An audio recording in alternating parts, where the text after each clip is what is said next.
Hi guys, we are the Dreamers. We are four school-time friends living in four different corners of the world. I'm Rohit. We have Shalab, Utsav, Hey. and Sushant. Hello. हाँ basically हम जब भी मिलते हैं या बात करते हैं हमारा डिस्कशन काफी इंफॉर्मेटिव होता है नहीं so we just thought of sharing it with you guys basically हम हैं लौंडे ही थोड़ा पढ़ लिख गए हैं. So if you guys like our content, do let us know by liking, sharing and subscribing. And also leave comments with topics that you would like us to discuss in future. हाँ तो रोहित फिर आज हम लोग क्या बकर करने वाले हैं So आज का हमारा टॉपिक है lockdown because this Okay. is something that the whole world is struggling with. True. So we would like to start with our first question, and that is how COVID-19 is changing our lives. So I would request Shalab to put forward his thoughts. Let us know what he thinks about it. very simply I can see that there is a big impact on everybody's life right now इस time पे जो भी confusions और commotions चल रहे हैं which is going to settle down in some time. I'm not going to talk about that. I'm going to talk about more permanent changes that is going to bring. One is that the whole corporate culture is going to change now. Every organization, most importantly the IT organizations, are going into remote working. They are exploring remote working like anything. Like it's going to be the revolution in the way the corporate works in the times to come. The other thing that comes to my mind is the environment. It has only been 3-4 months and we have seen drastic, very positive changes and very impacting changes in the environment overall. Pollution level getting decreased drastically, the ozone layer getting healed up enormously. So जो तुम्हारे विचार हैं वो basically it's towards the positive things, right? Like what are the positive impacts of COVID-19 on our lives? So Can any one of us think any like negative impacts? Unemployment. Unemployment, yeah. So like unemployment is more pronounced because you can see it everywhere around the world. But something that people don't talk a lot about is mental health. It's like how does it is affecting mental health of people, especially जो लोग already anxiety disorders से जिनको problem है या जिनके पास OCDs हैं, कि कई बार हाथ धोना है या चीज़ें नहीं छूनी है या जिनको जर्म से बहुत डर लगता है, तो उनके लिए तो एक तरह से ये अभी amplified scenario है. Like the whole world has proved that they were right कि उनको जर्म से दूर रहना है, चीज़ों को नहीं छूना है. तो for them this is like a huge mental health issue. तो वो एक negative impact हो सकता है. But do you think that it asks us a question like what is essential for human life? well, हाँ पहले तो यही है रोटी कपड़ा मकान भाई. Yeah. तो आप ऑब्वियसली आप बाहर नहीं जा रहे हैं कहीं तो you are falling back to basics. Unnecessary इसमें जाके शॉपिंग नहीं करनी है. जो है उसमें जो है काम मैनेज हो रहा है आपका जो है. This also helps you think कि आपके जो बाकी सारे एक्सपेंडिचर्स और एक्सपेंसेस थे जो आप पहले कर रहे थे लॉकडाउन होने से पहले और ये सब होने से पहले आप पिछले एक साल में यू कैन रिविजिट दोस्त अगेन कि क्या जरूरी था उसमें से क्या नहीं है. This lockdown puts that into perspective. we had actually fallen prey to too much of consumerism. It had become some kind of एक तरीके का नशा हो गया था लोगों को कि अरे हमने बहुत दिन से कुछ खरीदा नहीं है, ऐसे कैसे चलेगा. All that. एक ट्वीट मैंने पढ़ा था, उसमें ये लिखा था कि the world economy is going down because now we are only buying essentials. What is essential now? It is defined by like our state of mind right now. Yeah. Right now we are afraid of going out. इसलिए मतलब वो scenario जब change होगा, climate change होगा तो again मतलब non essential things will become essential for us. Yeah. Fear in the sense, I think you're right to say that we don't have vaccine, we don't have a drug, so we are really vulnerable to the disease, and if we catch it, we may or may not survive. That is the fear that is driving the behavior right now. But मतलब अगर vaccine या drug आने के बाद भी what do you think is not going to change further? I think because this virus has showed us our capabilities, the robustness of the healthcare system all across the world, and because of globalization, जिस तरह से ये spread हुआ वो एक eye opener था कि going further I don't think people will explore so many areas. वैसे अभी भी वर्ल्ड के सर्टेन रीजन्स में अगर आप ट्रैवल करो तो हेल्थ एडवाइजरी रहती है कि यहाँ पे ट्रैवल करने से पहले फॉर एग्जांपल येलो फीवर का शॉट आपको लेना पड़ेगा। सो अब जब मैं यूके गया था पीएचडी करने के लिए तो आई वाज टोल्ड कि मुझे ये इतनी वैक्सीनेशंस मेरी होनी चाहिए ऑलरेडी, या आपको ये एक्सरे कैरी करना है so that you can prove that you don't have any lung disease and stuff like that. वो चीज़ अभी भी है, but I think over the time people just forget about these things and they only remember about these things when they are put into some kind of a constraint, right. Like visa ka ye requirement hai, but I think people will now start thinking about things more naturally. unko requirement ho ya na ho, but they would think in these lines.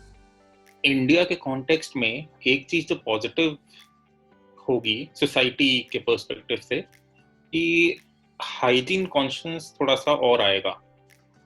I think that is really positive for India, क्योंकि एक जो सबसे बड़ा India का face है वो यही है कि गंदगी वहाँ बहुत है और हर तरह की गंदगी है। तो आई थिंक पर्सनल हाइजीन तो डेफिनेटली रीडिफाइन हो रही है पूरे वर्ल्ड में, सिर्फ इंडिया की बात नहीं, लेकिन इंडिया में आई थिंक इसका ज़्यादा इम्पैक्ट होगा because we were already following behind then the rest of the world in terms of hygiene. Personal hygiene तो आई कैन से कि सब जगह इम्प्रूव हो रहा है, लेकिन आई डोंट नो कि जो कम्युनिटी लेवल हाइजीन है वो कितना इफेक्ट होगा, उस पर चेंजेस आएंगे कि नहीं आएंगे इंडिया में, कि मतलब जो अभी कचरा है बाहर वो क्या फिर भी बाहर रहेगा, और that people will start thinking now we have to be more clean. अभी जो क्लीनलीनेस है वो तो पर्सनल लेवल क्लीनलीनेस की बात कर रहे हैं, लोग हाथ धोने की बेसिकली बात कर रहे हैं, और जो भी आप सामान बाहर से ला रहे हो उसको वॉश कर दो, वो लेकिन वो भी सिर्फ वायरस के कॉन्टेक्स्ट में है। अभी सफाई की जो बात हो रही है वो कम्युनिटी लेवल सफाई की तो बात हो नहीं रही है कि हमें सड़कों को भी साफ रखना है या कूड़ा बाहर नहीं फेंकना है, तो वो चेंजेस आएंगे कि नहीं आएंगे कम्युनिटी लेवल क्लीनलीनेस कि एज अ कंज्यूमर हम जब जाएंगे तो हम अब देखना शुरू करेंगे कि अच्छा वो शॉप जो है वो क्लीन नहीं है, चलो वहां से नहीं लेते हैं, वो जो फूड आउटलेट है वो उतना क्लीन नहीं है। इससे पहले तो हम लोग में ये सब चीजें नहीं उतना वो करा करते थे नोटिस। हाँ ये है, ये मतलब लाइव मीट मार्केट पे इफेक्ट हो सकता है, बिकॉज आप सबको तो ये पता है कि चाइना से जहाँ से ये ओरिजिन हुआ है वायरस का, that was because of the meat market. तो इंडिया में भी मीट मार्केट तो है ही, मतलब एटलीस्ट आपका चिकन मटन फिश ये तो लाइव मीट मार्केट है। तो वो देखने वाली चीज़ होगी कि उनके ऑपरेशन पे चेंजेस आते हैं कि नहीं आते हैं क्या, क्योंकि बहुत सारे जगह वी नो दैट कि हर जगह जहाँ चिकन बिक रहा है वो it's not up to the mark and they don't have all the tools, they don't have all the inspections done. So what do you guys think about the work-life balance right now, because all of us are working from home, तो मेरी तो वो boundary खत्म हो गई है कि किस समय मेरा ऑफिस टाइम है और किस समय मेरा घर का टाइम है, एंड so it's like, मतलब एक क्वेश्चन मैं कल ये पूछ रहा था कि am I more productive now or am I like lacking behind, or it's just if I take the average it is still the same, लेकिन हमारा टाइमिंग चेंज हो गया, अब 9 to 5 करने के बजाय we are working in like slots throughout 24 hours. Right, ये work from home में ये हमेशा होता ही है कि आप स्लॉट सिस्टम पे आ जाते हो, कंटिन्यूअस सिस्टम पे। जब आप ऑफिस जाते हो तो office provides you that environment जहाँ पे आप डायरेक्टली सुबह से लेकर शाम तक आप काम कर रहे हो फोकस्ड। यहाँ पे आप स्लॉट्स में फोकस करते हो, बीच में घर का काम आ गया, फैमिली है, बच्चे हैं, तो ये सब आ गया, तो स्लॉट्स में काम होता है। और एक्चुअली यहाँ पे हमारी कंपनी में दे अंडरस्टैंड दिस कि वर्क फ्रॉम होम जब काम होता है तो कंटिन्यूअस नहीं होता है। There are some organizations who are looking at it in a different way altogether, because this is a norm that is going to stay for some time now. Thinking about a couple of years from now, so they really want to have a control towards the productivity of the employees. People are actually looking at the applications which monitor your productivity through your systems, the laptops that you're using. What are the applications that you're spending a lot of time on? लेकिन जो question है वो ये है कि it's not about whether companies are monitoring us or not, लेकिन ये कि whether we have a time constraint. वो monitoring क्या 9 to 5 हो रही है जिस समय हमें exactly अपने कंप्यूटर के सामने बैठना है, और it's happening 24/7. The question is कि अगर मैं 9 to 5 काम नहीं कर रहा हूँ, मैं जैसे 9 से 12 काम किया, फिर मेरा बच्चे का टाइम आ गया because my wife has to do something else, right? So if I'm taking care of my child from 12 to 3 o'clock, then at that time I'm not working. But again, I'll start working from 3 o'clock to until 7 o'clock, right? So if there is this monitoring software, it sees a lag in between 3 and 5, then is that going to be reported? Is that justified? Because I covered that time from 5 to 7 onwards. So I don't particularly care about monitoring. They can monitor as much as they want, but as long as they monitor my entire 24 hours and then find out how I have worked, whether I have given 8 hours a day for which I am being paid for, then that is okay. Actually, different kind of culture का भी थोड़ा फर्क हो सकता है और company किस type का काम कर रही है वो भी हो सकता है। मे बी जहाँ पे क्लाइंट बिलिंग होती होगी, जहाँ पे those kind of roles might be कि ज्यादा स्ट्रिक्ट होंगे कि मॉनिटर करने में, क्योंकि टाइम के बेस पे बिलिंग हो। Mostly the operations are collaborative, तो अगर कोलैबोरेटिव एनवायरनमेंट है तो probably you would be required to work in a certain time zone, तो depend on which business you are in. तुम लोग का क्या एक्सपीरियंस रहा है? Like for the past 2 months you people have been more productive or less productive working from home? So I think in my case, if I take the average, probably the average is still the same. I am as productive as I was when I was working in the office. The only thing that has changed is the way I was working and the time. So when I was in the office, I would only work from 9 to 5, but now I work at several hours of the day in tiny slots. So on some days I am highly productive, when my kid is quiet and when I don't have to take care of anything at home. Some days I'm not that productive, but if I take the average, then overall it's pretty much the same. I don't think कि मेरी personal productivity बहुत down हुई है और ना ही बहुत ज़्यादा improve हुई है. I think it's still the same. I think the average is still the same. Extreme में हो गया है, क्योंकि जब मैंने वर्क फ्रॉम होम यहाँ पे स्टार्ट किया था, तो अब यहाँ पे घर में मेरे को कोई डिस्टर्बेंस नहीं है, तो it's pretty much quite all the time, तो I am able to concentrate more. Office में जनरली क्या होता है, आप बैठे हुए तो कोई आ गया, कोई कुछ पूछ रहा है आपसे, वर्क रिलेटेड ही कोई कुछ पूछ रहा है, या अदरवाइज ये चीज़ें होती रहती हैं। यहाँ पे वो सब इतना नहीं हो रहा है डिस्टर्बेंस जो है, and I am able to put in focused efforts. और ब्रेक्स मेरे पास इतने ही होते हैं, बाथरूम जाना है, खाना खाना है या बनाना है, उसके अलावा और कुछ है नहीं, तो अब वापस काम करने बैठ जाते हैं भाई फिर। तो इससे number of working hours basically बढ़ गए हैं। और फिर होता क्या है इसमें कि आप लंबे आवर्स काम करते रहते हैं and you don't realise it, but after few days you get burned out, और फिर आपको लगता है कि आज तो मेरे को आराम चाहिए। Okay, so we'll move on to our next topic, that is do's and don'ts of lockdown, and I will ask Sushant to share his thoughts first. हाँ, सबसे इम्पोर्टेंट ड्यूरिंग लॉकडाउन जो आपकी लोकल अथॉरिटीज हैं, governments हैं, उनकी जो guidelines हैं उनको फॉलो करें। नेक्स्ट थिंग, हमारा चैनल जरूर देखें, हमारे वीडियोस सब जरूर देखें। हाँ, वो हमारे लिए चैरिटी होगी। और हाथ जरूर धोएं, लेकिन हाथ धोते धोते नहाना ना भूलें। Yeah, that is really important. आज अभी हम सिर्फ अपने एक ही अंग पे कंसंट्रेट कर रहे हैं कि हाथ धोना है, लेकिन बाकी सब भी धोना है, ठीक है? ऐसा नहीं है कि आप घर में हैं और आप बाहर नहीं जा रहे हो तो आप उतना पसीना नहीं आ रहा, उतना गंदे नहीं हो रहे हो, तो आप सिर्फ हाथ धो रहे हो, नहा नहीं रहे हो। नहीं, you have to wash, right? You have to wash your entire body. Couples के लिए एक बहुत इम्पोर्टेंट इंस्ट्रक्शन है कि भाई कॉन्डम का प्रयोग निरंतर करते रहें, और अगर आप कपल नहीं हैं तो आत्मनिर्भर रहें। आत्मनिर्भर होना तो अभी हमारे प्रधानमंत्री ने ही बोल दिया कि हमें आत्मनिर्भर होना है, लेकिन ये बात है that you need to be, because we are all locked down at home, so things are happening at crazy levels. तो ये है कि you have to be cautious about it, कि अगर आप अभी फैमिली प्लान नहीं कर रहे हैं तो ऐसी कुछ हरकत ना करें कि जिसकी वजह से अनचाही तरीके से वो हो जाए, and then you have to regret down the line. हाँ, एक और इम्पोर्टेंट बात है भाई, मील्स और मंचिंग में थोड़ा अंतर रखें, दोनों चीजों को मिक्स ना करें। लोग मंचिंग इतनी करते चले जाते हैं कि वो मील बन जाती है अपने आप में। ऐसा ना हो लॉकडाउन खत्म होते होते आप बाहर निकले तो बारबी से चर्बी बन जाए। क्योंकि अभी हमारी एक्सरसाइज लेवल भी बहुत डाउन है, घर में से बैठे हुए हैं, तो हमें डाइट पे थोड़ा ध्यान देना चाहिए। पे शलभ जो है योगा ट्रेनर है और इन्होंने जिम्मा उठाया है हम लोगों की हेल्थ का, तो एक सेशन रोज लिया जाता है 1 घंटा सवा घंटे का, जिसमें कुछ इंटेंस योगा होता है और फ्रैंकली मेरे को तो हेल्प कर रहा है यार जो है। आई थिंक बेसिकली अगर हम मोटे हुए तो हमारी गलती नहीं, गलती शलभ की है। हाँ, यही बात सही है। मुझे भाई एक हम चीज तो समझ में आ गई है कि हाँ। तुम लोग पतले हो गए या नहीं हो गए, लेकिन मैं क्योंकि इस कॉन्शियसनेस में काफी प्रिपरेशन करने के साथ आता हूँ, मैं तो मोटा नहीं हुआ। और शादीशुदा आदमियों के लिए एक मतलब सलाह ये भी है कि अभी आप घर में बंद हो, बीवी से पंगे ना लें, ठीक है?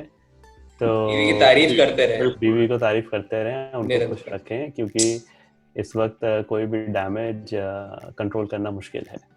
और अगर you know happy wife happy life, and this is more applicable now than ever. Seriously कोविड-19 से भी ज्यादा खतरनाक है। हाँ, और जैसे शलभ ने एक बार मुझको सलाह दी थी कि there is victory in surrender, तो ज़्यादा हीरो बनने की ज़रूरत नहीं है, सरेंडर कर लीजिए, आपकी विजय है उसमें। बिल्कुल यार ये आई थिंक आप अपने for your better halves you can practise this and this goes for both men and women. And obviously couples अब इतना ज्यादा टाइम घर पे स्पेंड कर रहे हैं एक दूसरे के साथ, तो obviously they will need some new mechanisms and frameworks to cope up with being each other and spending so much time with each other. यहाँ यूएस में अभी तो खैर डेटा अवेलेबल नहीं है कि एग्जैक्टली इसका इम्पैक्ट क्या है ऑन मैरिज लाइफ, लेकिन people are expecting that the divorce rates would go high, क्योंकि लोग साथ में रह रहे हैं और सबके घर इतने बड़े नहीं है कि आप बहुत दूर दूर छटक के रह सको। So you know things are happening, people are saying things that they might regret in the future. It's also a nightmare for the teenagers. They don't have to go out, they can't go out, और उनके parents भी पूरे time घर पे। Yeah, so अभी families में आपस में बहुत clashes, but it is also the time जब family आपस में time बहुत spend कर रहे हैं, और एक ये अच्छा मौका है जब एक दूसरे को समझने के लिए लोगों के पास time है, और मतलब it will have both negative and positive impact on human life. तो बहुत सारे जगहों पे रिश्ते और बेटर हो जाएंगे, क्योंकि you are forced to stay at one place, you are forced to listen to each other, and you are forced to work together for the betterment of the whole family. बहुत सारी चीज़ें अभी हो रही हैं, like New York has started doing marriages online, so if you really have to get married now, then you can do it online in New York. I think a lot of people would want to do that just because you know it's a unique time. उनके लिए हुआ कि भाई हमने कोविड-19 के lockdown में online शादी की थी, you know the girl was at her place and the boy was at her place and we did it on Zoom. so I think a lot of people might do that, but जैसे online शादी हो सकती है, I think वैसे online divorces भी हो सकते हैं. So yeah, we'll get to know about these statistics later on. Online divorces लोग जाएंगे कहाँ डिवोर्स लेके, बट अच्छा खैर उससे मुझे एक इंटरेस्टिंग आज मैं पढ़ रहा था, याद आ गया, यूक्रेन में surrogate babies they are stranded, और जो कपल्स हैं जिनको वो बेबीज चाहिए at the end of it, वो उनको नहीं ले पा रहे हैं. So if we move on to the don'ts, then don't drink too much alcohol. नहीं, इनफैक्ट मैं तो कहूँगा कि उसका उल्टा करना चाहिए. हिंदुस्तान की इकोनॉमी पे बहुत गहरा असर पड़ेगा अगर आपने दारू पीनी छोड़ दी. मतलब इकोनॉमी तो भले ही अपलिफ्ट हो जाएगी, लेकिन आपकी body will start complaining. It's like so yeah, a lot of people are becoming, जिन्होंने स्टॉक करके रखा है उनके लिए प्रॉब्लम है. अब जिनके पास स्टॉक है ही नहीं और बाहर शॉप्स भी बंद हैं, then they are helpless, they can't do anything about it. लेकिन जिन्होंने स्टॉक कर रखा है, they are like getting drunk almost any time of the day. So you have to monitor your alcohol consumption. और तीसरी चीज़, जब आप Zoom पे अपने ऑफिस के साथ मीटिंग कर रहे हो तो खड़े ना हो unless आपने पैंट पहन रखी है. तो अरे यार ये बहुत होता है. sure कि मीटिंग खत्म होने के बाद आपने लीव मीटिंग क्लिक किया है और आपने अपने लैपटॉप का जो लिड है वो डाउन कर दिया है. तो even by mistake your camera is still on, you won't show anything embarrassing to the world. अब पता नहीं तुम में से किसी के साथ हुआ नहीं, बट एक बार मैं अपने फोन से मीटिंग अटेंड कर रहा था और मैं लेटा हुआ था. तो तो आई डोंट नो हाउ मेरा वीडियो ऑन हो गया जो है, और फिर मैंने कुछ स्लाइड देखने के लिए फोन उठाया एंड देन आई रियलाइज कि मेरा वीडियो ऑन है. बट यूट्यूब पे आई थिंक एक वीडियो है पुअर जेनिफर करके. So that lady she actually went to the toilet with her laptop or whatever she was using, और वो अपना उतार के बैठ गई पॉट पे और वो सब वीडियो में आ रहा है. Oh God. And she didn't Oh realize God. maybe I she don't knew want to कि see उसका that video. ऐसे चांसेस ना ले प्लीज. हाँ, ऐसे चांसेस तो बिल्कुल ही नहीं लेने चाहिए. और बल्कि अगर आपको बाथरूम में जाना ही है लेके लैपटॉप वगैरह, तो this is one thing I follow is कि if I don't intend to use the camera on my at least on my laptop while attending meetings, मैं इस पे जनरली कुछ लगा देता हूँ, एक स्लिप लगा देता हूँ जिससे कि कैमरा ऑन हो भी जाए तो कुछ आएगा नहीं उसमें, ब्लैंक आएगा. आज के समय में physical barrier is more important then the digital barrier. Digital barrier, yeah. Okay, so the next topic that we have is what are the changes that could be irreversible even if we have a vaccine or drug for COVID-19? कौन से changes, कौन से बदलाव जो आज हमारे जीवन में हो रहे हैं वो शायद वापस उस नॉर्मल पे ना जाएं, इवन हमारे पास कोई ड्रग आ जाए, दवाई आ जाए या वैक्सीन आ जाए. Like I earlier said, hygiene में एक difference आएगा. Another thing is our love for exotic meats. We might start questioning that. What do you mean by exotic bats? Yeah, of course, bats and pangolins. जो researchers ने ये कहा है कि bats के थ्रू पैंगोलिन के through वो human में कोरोना आया. तो pangolin is exotic meets of China, मतलब फूड ऑफ द एलीट्स, वो कॉमन मैन फूड. पैंगोलिन क्या होता है? So they are the only mammals that have scales made of keratin. So like we humans enjoy eating rare meat. So we might start questioning that habit of ours, and we need to question that habit of ours. It's better to stick with safe meat. I think we should also become vegans once in a while, so that would lower our overall animal consumption anyway, चाहे safe meat हो चाहे unsafe meat हो. कुछ दिनों के लिए हमें vegetarian या वीगन बन जाना चाहिए. ये आर्टिकल में कुछ टाइम पहले पढ़ रहा था कि जो ये फूड इंडस्ट्री, जो भी बेसिकली मीट इंडस्ट्री है, इसका कार्बन फुटप्रिंट वर्ल्ड में काफी बड़ा है, सबसे ज्यादा है. सबसे ज्यादा, हाँ. क्योंकि अगर आप जैसे बीफ इंडस्ट्री की बात करो, कैटल रेयरिंग की, तो सबसे ज्यादा जो मीथेन प्रोडक्शन है वो आपका फार्म एनिमल्स है. तो it has one of the biggest. अपनी लाइफ टाइम में कितना वाटर कंज्यूम कर रही है, कितना फूड ले रही है, उस फूड को ग्रो करने के लिए कितना वाटर चाहिए. तो मतलब far more costlier on environment than crop. Like those who are non-vegetarians, it's very difficult for us. Yeah, so you need to strike a balance. It's like ये अगर आप non-vegetarian हो भी तो it doesn't mean कि आपकी staple diet ही meat है, and then you need to eat it every day. So you have to strike a balance between how much vegetables you want to eat and how much meat you want to eat, and that's how the world should think about it. एक change जो persistent रहेगा वो होगा कि overcrowding. Like मुझे तो अब मैं अगर अपने बिल्डिंग के कॉरिडोर में भी जा रहा हूँ और सामने से कोई दूसरा बंदा आ रहा है तो वो नेचुरली अब एक थोड़ा रिपेल हो गया है. वो भी अपना मुंह दूसरी तरफ कर देगा और मैं भी अपना कर दूंगा.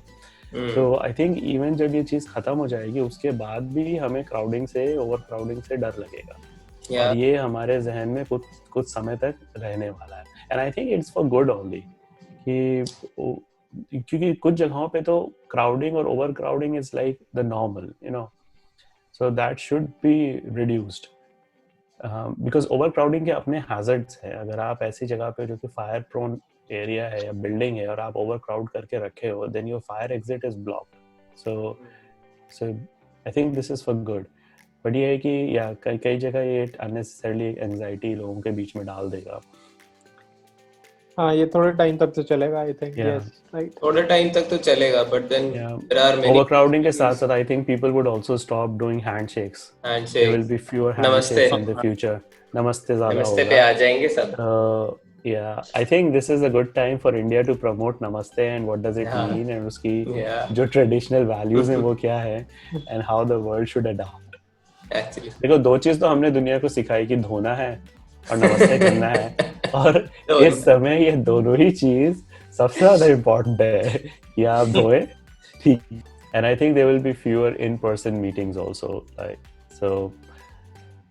But human nature जो है, we like to go out, we like to meet people, हाँ, like restaurants में जाना, movie halls में जाना, और like party करना, marriages करना. Yeah. So I think that it will be very different for a long time. I think वो तो changes वो change नहीं होगा. People will still do party and I think we should be doing it. But I think जो formal meetings है, जो official meetings हैं, I think उनमें बहुत सारी meetings ऐसी हैं जो कि अब in person होने की या तो ज़रूरत नहीं होगी या लोग ज़रूरत feel करेंगे नहीं कि इसके लिए तो कोई ज़रूरी नहीं कि हम अपनी building छोड़ के जाएं या कोई conference room occupy करें. Adverse impact on airlines industry, airlines and hotel industry, क्योंकि बहुत से airlines industry, hotel industry, entertainment industry, sports industry, wherever they are dependent upon crowd. Yeah. And most of the airlines, they make more money from their business tickets rather than economy tickets. Economy, yeah. तो जो उनके ज़्यादा revenue है वो तो business से आता है, लेकिन अब अगर business बातें सब Zoom पे होने लगेंगी या Skype पे होने लगेगी, then they would lose that money. मोहल्ले की लड़ाइयाँ कितनी फर्क हो जाएंगी भाई? एक तो पहले Zoom पे कैसे लड़ेगा आदमी? हाँ? क्या Zoom पे कैसे लड़ेगा आदमी? नहीं, अरे समझे नहीं. देखो एक तो छूने से डरेगा, दूसरे ऐसे होंगी. तूने मेरी गर्लफ्रेंड को देखा, थू उससे डरेगा इंसान. वैसे एक चीज और होगी कि कंपनीज एटलीस्ट आईटी कंपनीज में मैं कह सकता हूँ कि हो सकता है वो थोड़ा ज्यादा लीनियंट हो जाए वर्क फ्रॉम होम के प्रति जो है लॉकडाउन खत्म होने के बाद भी. वर्क फ्रॉम होम जो है अभी companies will be forced to go like they will force employees to work from home क्योंकि अभी जब business down होगा तो working from home वो cost cutting measure है company organizations के लिए. Right. अगर ऑफिस में कोई बंदा है ही नहीं तो कितना इलेक्ट्रिसिटी कंजम्पशन आपका कम हो रहा है. और इन प्लेसेस लाइक इंडिया जहाँ पे पावर कट होते हैं और लोगों को जनरेटर जला के रखना होता है तो वो फ्यूल कंजम्पशन कम हो रहा है. या वो एम्प्लॉइज से कह सकते हैं okay you have to come for 3 days. तो अब वो 50% एम्प्लॉइज को 3 day बुला रहे हैं, 50% को अनदर 3 day. तो वो मतलब 50% of real estate, 50% of office space में वो काम कर सकते हैं. तो इस तरीके के मेजर्स जो कंपनीज करेंगी. And if you extrapolate this, अगर ये वर्क फ्रॉम होम ज्यादा दिन तक चलता है, ठीक है, तो it will go down to work from home town, not only work from home. There would be talent they can engage from their hometowns. इसमें कुछ शलभ, इसमें कुछ लीगल इश्यूज हो सकते हैं क्योंकि ये मैं यहाँ का बता सकता हूँ कि सिंगापुर में जैसे आप if you are employed and फिर suddenly you start working from India और आप but you are getting salary here in Singapore, तो उसमें फिर टैक्स लायबिलिटीज और ये सब थोड़े सिस्टम्स कॉम्प्लेक्स हो जाते हैं. तो कंपनीज जो होती हैं दे जनरली डोंट प्रेफर कि आप कहीं किसी और लोकेशन पे जाके या किसी और कंट्री में जाके वर्क फ्रॉम होम करो. यूनिफॉर्मिटी ऑफ लॉज जहाँ पे हैं वहाँ पे नहीं भी प्रॉब्लम. और ये जो टायर 2 टायर सिटीज के लिए ये बहुत बड़ा बून हो सकता है actually. And the employers will also get benefited out of it because क्योंकि आपका कोई एक्सपेंस नहीं है. बट टियर 3 सिटीज के तो पेरोल अलग ही तरह से चलता है, वो डिफाइन होते हैं as compare to tier 1 cities. So you can, hire resources at lesser cost. E-distancing will be like the new norm in the future. I think that will. E-learning will get education, e-working. E-education will get a big boom. Yeah. अभी तक लोग e-education और online learning को लोग promote कर रहे थे by different means कि आप अपने time से अपने घर के हिसाब से. But now people have practically seen कि वो भी हो सकता है. It has actually become a necessity now. So there's no going backwards. They have to adapt to it. Yeah. India में तो prevalent नहीं है, लेकिन अमेरिका में तो अब होम स्कूलिंग और भी ज्यादा like parents consider करेंगे अपने बच्चों के साथ. सुशांत, तुम्हारे बिजनेस पॉइंट ऑफ व्यू से क्या है इन चीज़ों का, मतलब लॉकडाउन का इम्पैक्ट कैसे बिजनेस पे अफेक्ट कर रहा है? मेरे बिजनेस में तो लाइक लॉकडाउन तो अभी पूरा बिजनेस बंद ही है, लेकिन आफ्टर ओपनिंग अप जो हम डिस्कस कर रहे हैं वर्क फ्रॉम होम, वो मेरी इंडस्ट्री में नहीं एप्लीकेबल है। बहुत सी इंडस्ट्रीज हैं जिसमें ये एप्लीकेबल नहीं है, ऑब्वियसली मैन्युफैक्चरिंग, कंस्ट्रक्शन रिलेटेड। दूसरा सर्विस इंडस्ट्री में भी, टूरिज्म, होटल, इन सब में एप्लीकेबल नहीं है। वहाँ पे भी बहुत सी इंडस्ट्रीज ऐसी हैं जिसमें you have to be physically present there. तो नो डाउट कि वो जो है एक छोटा सेगमेंट है इकोनॉमी का जहाँ पे ऐसा है। लाइक इन इंडियाज केस जो एम्प्लॉयमेंट है वो सबसे ज़्यादा एग्रीकल्चर में है, एंड आफ्टर दैट मैन्युफैक्चरिंग में है। So we'll move on to our last topic, and that is the dangers of virus and bacteria to humanity. So I would like Utsav to shed some light on it. यार, अब मैं इस बारे में थोड़ा देख रहा था। जो पैंडेमिक्स हैं, एपिडेमिक्स हैं, ये कोई नई बात नहीं है। ये थ्रू आउट आवर हिस्ट्री हजार साल से चला। I think the last major one was the Spanish flu, I think early 1900s में था। तो and we are experiencing this after 100 साल। इस बीच में और भी चीजें आई हैं बीच में। हाँ बोलो, चलो। I'm saying that this is actually the third coronavirus in last 20 years, and we also had Ebola, we had H1N1, we had plague. I think plague was also a major event. But the positive thing now that we have is like in the past, people were dependent on the virus itself. कि virus का अपना जो natural life cycle है उसके according वो आएगा और चला जाएगा. And there were very few measures that they could take. Medical science के बेसिस पे कि उसको कैसे ट्रीट किया जा सकता है। आज हमारे पास ज़्यादा टूल्स हैं for sure that we can treat these epidemics and pandemic in a more scientific way. तो हम टोटली वायरस के नेचुरल साइकिल पे डिपेंडेंट नहीं है। हालांकि इस कोविड-19 में we are dependent on the natural cycle right now, लेकिन क्योंकि हमारे पास अभी वैक्सीन नहीं है। But I think the next time when it will come back and if we have a vaccine then वो प्रॉब्लम नहीं होगी। कोरोना के केस में ये कि ग्लोबल पैंडेमिक जो है, मतलब we experience such a kind of thing 100 years back, more than 100 years back, Spanish flu. So we don't have the data and we don't have the experience उस time पे, और उससे पहले भी जो आए हैं तो वो डॉक्यूमेंटेड नहीं है।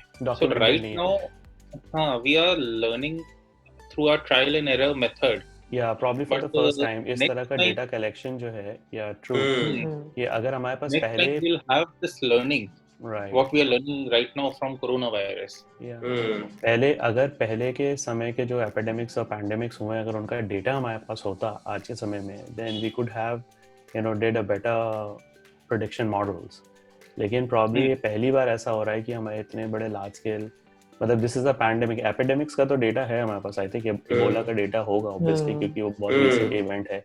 Even for like SARS, MERS and H1N1, for a pandemic this is the first time that we are collecting data in a very systematic order.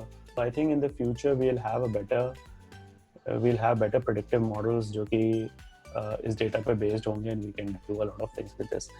But do you think कि ये COVID-19 की वजह से जो common लोग हैं, जो normal जनता है, उनको ज़्यादा अवेयरनेस हुई है what a virus is and how it works or what a bacteria is, and can we fight them in the same way as we can fight any other enemy like a macro enemy?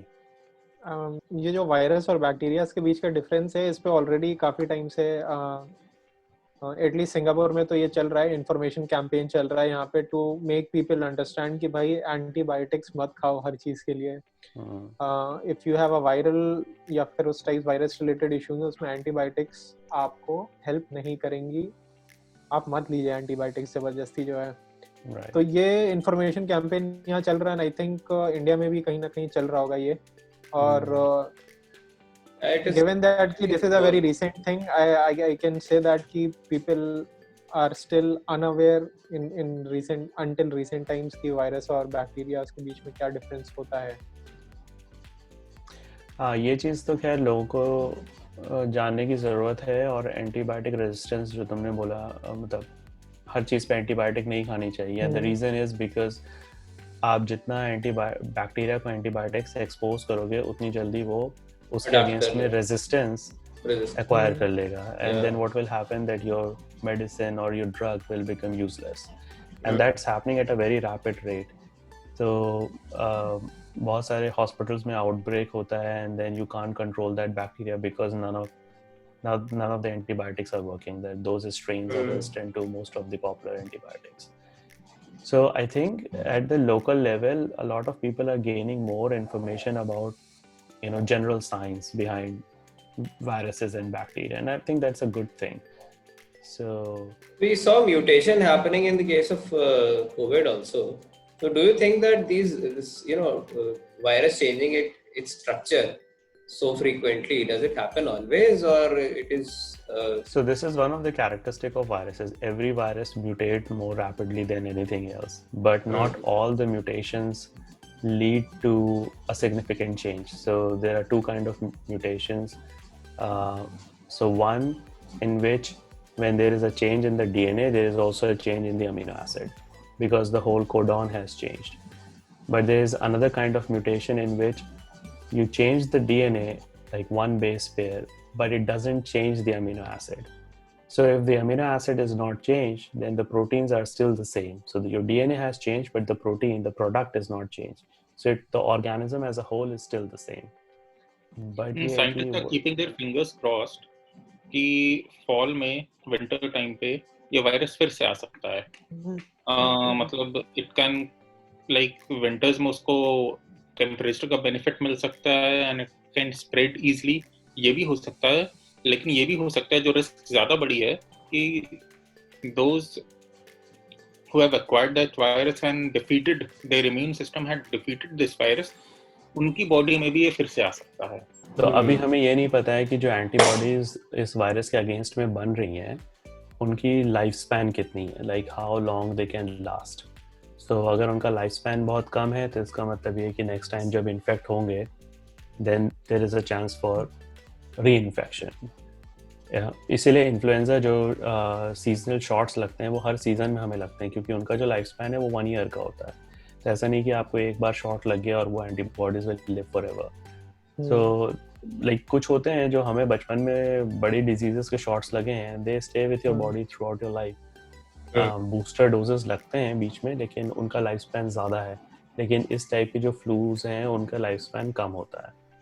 सो अभी वो हमें पता नहीं है कि जो लोग recover हो गए हैं वो क्या री इन्फेक्ट हो सकते हैं कि नहीं हो सकते हैं. And there are anecdotal references जहाँ पे लोगों ने मतलब people have reported कि उनको था, they cured and then they got reinfection again. Yeah. So it is quite possible. So do you guys think that given that कि bacteria और viruses are real danger to human beings, right? और ये ऐसी चीजें हैं जिनको हम देख नहीं सकते. They are like invisible enemies. So visible enemy you can shoot with a gun, but what do you do with an invisible enemy, right? So do you think कि जो हमारा funding है, now the funding structure should change? Like countries spend so much money on army to protect themselves, like other human beings. But for something like a virus, like coronavirus, do you think like we should move our funding, some of our funding from our defense to biomedical research? Because this is also like a war-like situation where we do not have enough tools for this kind of enemy. Yeah, I think Bill Gates, introduced this threat sometime back, and he had warned the healthcare system across the world that this is something that we are not ready for, and if the next pandemic occurs, then we might be in a World War III kind of a scenario, which is something that is actually happening right now. And people are trying to dig out such possibilities. They are actually going to the areas where we have the glaciers who've been, which have been frozen from hundreds, thousands of years. और उस time पे जो virus और bacteria exist किया करता था वो आज के डेट में वहाँ पे फ्रोजन है. And we are digging those samples out, and we are researching on those and trying to figure out. research तो खैर चल ही रही है और बहुत समय से चल रही है. But what my main question is कि उस research को क्या funding अब ज़्यादा मिलनी चाहिए? यार इसमें ना कोई immediate आपको वो नहीं है. आप क्या profit क्या है? Why would anybody fund a research into it? और और आपको ये पता भी नहीं है कि आप इसको बाद में मोनेटाइज कर पाओगे कि नहीं कर पाओगे इस चीज को। में इन जनरल तो अब ज्यादा फंडिंग होगी, लेकिन दूसरे केस में जो रोहित का क्वेश्चन था कि like we stopped considering them as enemies. We started after the invention of penicillin and other antibiotics. We started considering as if they don't exist. Right. ये 2-3 जनरेशन के बाद ये थ्रेट ऐसा आया है जब हमें लगा है कि यार we are not in control. The threat of war is imminent हमेशा जो है किसी भी कंट्री के लिए जो है। अब तुम इंडिया को ही ले लो और जो यहाँ पे इस रीजन में जो सिचुएशन है, इंडिया है, चाइना है, पाकिस्तान है, तो ये सिचुएशन कभी भी बहुत शॉर्ट पीरियड ऑफ टाइम में एस्केलेट हो सकती है and it is a known thing. आप रिसेंट हिस्ट्री में देख लो पिछले 15-20 साल में कितना एस्केलेशन हुआ है और क्या क्या इंसिडेंट्स हुए हैं। लेकिन तो उस पॉइंट ऑफ व्यू से it completely justifies the defence expenditure. यहाँ पे आपको नहीं पता है कि when the next virus is going to come up या क्या एपिडेमिक बनेगा या क्या नहीं बनेगा, दिस इज वेरी रैंडम। तो आप कहाँ पे पैसा डालोगे? ऐसी सिचुएशन में जब कंट्रीज में अनएम्प्लॉयमेंट होता है, तो जो वहाँ के लीडर्स होते हैं, how can they justify be staying in power? वो होता है नेशनलिज्म से and attacking other countries. Like during this covid virus, China जो है वो बहुत ज्यादा एग्रेसिव हो गया है in the sea, Japanese sea waters, Japanese waters and down south Indonesian and Malaysian waters, south China sea में। वो जो है वहां पे वो नेशनलिज्म वो करना चाह रहे हैं। उसके रिस्पॉन्स में अमेरिकन एंड ऑस्ट्रेलियन फ्लीट जो है वो चाइनीज वाटर में एंटर करें। तो ये जो हो रहा है, लाइक ये नेशनलिज्म और इस टाइप का वॉर के जो थ्रेट्स होते हैं वो इस टाइम पे बढ़ जाते हैं। और जैसा उत्सव ने बोला कि जैसे इंडिया की situation, India is a poor country, लेकिन उसके बाद भी अगर हम स्ट्रॉन्ग डिफेंस फोर्सेस नहीं मेंटेन करेंगे तो क्या जिन कंट्री से हमारे रिलेशन अच्छे नहीं है वो डेफिनेटली उसका फायदा उठाएंगे। वो फायदा उठा सकते हैं, लेकिन but it's like you need war, human war. फिर भी आज के समय में इतनी मतलब हो रही हैं एवरी नाउ एंड देन, लेकिन वो टेररिज्म होता है कि एक छोटा अटैक करो और पूरी कंट्री को डरा दो। लेकिन एक फुल फ्लेज्ड वॉर होने की जो प्रोबेबिलिटी मुझे ऐसा लगता है कि इस समय कम है, बिकॉज इकोनॉमिकली वो बोथ द नेशंस, जो भी पार्टिसिपेटिंग नेशंस हैं, उनके लिए वो डिस्ट्रक्टिव होता है। और हमारे जो आसपास के कंट्रीज हैं, जो आसपास हमारी कंट्रीज हैं जिनसे हमें थ्रेट है, वो भी कोई बहुत वेल्दी नेशंस तो है नहीं, ठीक है। तो एक छोटा टेररिस्ट अटैक होता जरूर है, लेकिन वो टेररिस्ट अटैक इसलिए होता है ताकि वो जो डर है वो बना रहे कि हमने 10 लोगों को मारा और पूरे 1.2 बिलियन की जो कंट्री है उसको डरा दिया। तो उन्होंने क्या किया, डर में आके अपनी पूरी इकोनॉमी उठा के डाल दी डिफेंस फंडिंग में। लेकिन जो वो डिफेंस फंडिंग गई, उससे जो हजारों लाखों वेपन्स बने वो भी तो कभी यूज नहीं हो रहे। जो आज हमारे इतने फाइटर जेट्स हैं, इतने टैंक्स हैं, इतनी सबमरीन्स हैं, एयरक्राफ्ट कैरियर्स हैं, वो कहाँ यूज हुए? जब से खरीदे तब से शायद ही कभी यूज यार पॉइंट ये था कि वो डिटरेंस है। थ्रेट ऑफ वॉर डिटरेंस ना हो, डिटरेंस नहीं होगा तो वो डिटरेंट। जो तुम्हारा ओरिजिनल क्वेश्चन था कि हाँ रिसर्च में और पैसा डालना चाहिए, हाँ definitely, but I think more than that, as Bill Gates said कि इन हेल्थ इंफ्रास्ट्रक्चर जो है कंट्रीज का इस लेवल का नहीं है कि इन पैंडेमिक से डील कर पाए। तो all the countries should ramp up their healthcare infrastructure जो है in terms of equipment and infrastructure जो है। और जर्मनी का जैसे एक अच्छा केस लिया जाता है कि जर्मनी में इतना कंट्रोल क्यों था और how the Germany is managing it, तो उनका वहाँ पे यही आया था कि their healthcare infrastructure, the number of beds they had and equipments they had, it was much more, not much more, but they had a lot of it compared to their population। नहीं, वो तुम्हारा point सही है, लेकिन एक ये भी depend करता है कि जो लोकल पॉपुलेशन है वो कितनी discipline, like Germans are disciplined people. तो अगर उनको आप एक चीज बोलोगे कि ये करना है, then the whole country would do that. लेकिन बहुत सारे देशों में तो ये होता है कि प्राइम मिनिस्टर बोल रहा है कि ये करना है और जो जनता है वो कहे कि नहीं, आप नहीं करेंगे। So I have a last question on whole of this thing. क्या लोगों का विश्वास साइंटिस्ट पे थोड़ा बढ़ा है? Like, do people now trust scientists a little bit more? अबे साले, वैक्सीन तो तुमने बनाई नहीं है अभी तक। मतलब ये क्वेश्चन तुमने क्यों पूछा था? तुम्हें लगा था सरदार बहुत खुश होगा, शाबाशी देगा। ना दवाई आई ना वैक्सीन आई है, तो साइंटिस्ट के ऊपर तो बिल्कुल और भरोसा नहीं रह गया कि इनके भरोसे नहीं रह सकते हम। नहीं तो अगर हम इनके भरोसे नहीं रह सकते तो किसके भरोसे रहोगे? वैक्सीन क्या चाय वाला बनाएगा? वैक्सीन बनाएगा scientist he. But my question जल्दी इज बनाओ, क्या क्या कर रहे हो? क्या जल्दी बनाओ। भरोसा है, गुस्सा मत, भरोसा है। नहीं, गुस्सा नहीं हो रहा। It's like if you look at the ऐसे media, then now people are more listening to people like Dr. Anthony Fauci and Deborah Birx and you know big scientists like this. ये question actually जब ये pandemic शुरू ही हुआ था तो किसी talk show में नील डिग्रेस टाइसन ने पूछा था. So Neil Tyson, he's an astrophysicist, and he asked he like this pandemic will tell us whether people trust and believe in science or scientists or not. तो क्या आज लोग scientist की बात सुन रहे हैं जब वो ये कह रहे हैं कि हमें ये करना चाहिए, नहीं करना चाहिए, हमें लॉकडाउन बढ़ाना चाहिए कि नहीं बढ़ाना चाहिए? एंड जो आप हाइजीन की बात कर रहे हो वो भी तो सीडीसी ने प्रपोज किया ना, like these are the hygiene parameters that we have to take. आदमी अपने आप से थोड़ी ना इन्वेंट किया कि नहीं हमें हाथ धोना है. Right. So jokes apart, you are right कि ट्रस्ट तो करना ही पड़ेगा. You need to rely on the experts. या जो हमारी जनरेशन है उसमें साइंटिस्ट का वो स्टैचर डेफिनेटली बढ़ गया है. साइंटिस्ट का, साइंस का, रिसर्चर्स का, इनका वो बढ़ा है. कम से कम people who are like witnessing this. Yeah, I think that's a good thing because most of the time throughout the history there has always been a conflict between science and religion or science and the conservative people. So conservative लोगों को ये है कि नहीं scientists सब बकवास कर रहे हैं, like you know NASA doesn't do anything or is वो सब misinformation propagate कर रहे हैं. I think one big change that is going to happen is that people are now not going to depend so much and have so much faith on the religious bodies, the religious infrastructure, these temples and mosques and all, and be more logical. I think my primary concern or motivation is that people can keep their faith and their religion the way they want, but they should also have almost same amount of trust on science and the people of science. So अगर कोई scientist आके बोल रहा है कि भाई मेरी 20 साल की research के according this is something that we should do, then you should trust that person.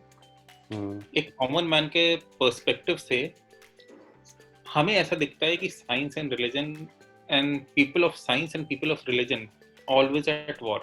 Yeah. तो वो तो हमारे सामने क्वेश्चन है कि हम इधर सुने कि हम इधर सुने, किसकी सुने.